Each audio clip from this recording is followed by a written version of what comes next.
મનરેગા યોજના હેઠળ આ લગભગ ચેકડેમ બનેલો છે અને મનરેગા યોજનાની અંદર સ્થાનિક લોકોને રોજગારી આપીને આ ચેકડેમ બનાવવામાં આવ્યો હોય તેમ લાગ્યું. ચેકડેમની ગુણવત્તા તમે વિડીયોમાં જોઈ શકો છો કે એની હાલત કેવી કરી છે. અહીંયા આગળ બીજો પ્રશ્ન એ પણ મને ગામમાં જોવા મળ્યો કે હું ગયો ને તો દિલીપભાઈ લગભગ 150 થી 200 છોકરાઓ ભેગા થઈ ગયા અને એ આશા સાથે ભેગા થઈ ગયા કે કદાચ હવે અમારા ગામમાં પત્રકાર તો પત્રકાર પણ કોઈ આવ્યું તો ખરું બહારથી, કારણ કે ગામ એવું છે કે ગામમાં જઈ શકાય એવી સ્થિતિ નથી. બરાબર, એ 150 છોકરાને આંખોમાં જયારે હું જોયું ને ત્યારે એક ભરપૂર આશાઓ હતી. એ છોકરાઓ કદાચ ત્યાંથી નીકળીને અત્યારે તો શહેરોમાં જવાનો પ્રયત્ન કરી રહ્યા છે, બનવાનો પ્રયત્ન કરી રહ્યા છે, બરાબર.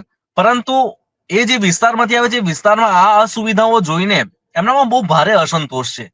મેં કોઈ પણ વિસ્તાર એ જે 4-5 ગામડાઓ ફર્યો તે દરમિયાન એક પણ માણસની એ જો એ કે ભાઈ હા અમે સરકારના કામથી સંતુષ્ટ છીએ, કોઈને સંતોષ નથી. આટલી બધી અસુવિધાઓ વચ્ચે જયારે એક આખું ગામ રહેતું હોય, અને આ ગામ કોઈ નાનું નથી ગામ, સમજો.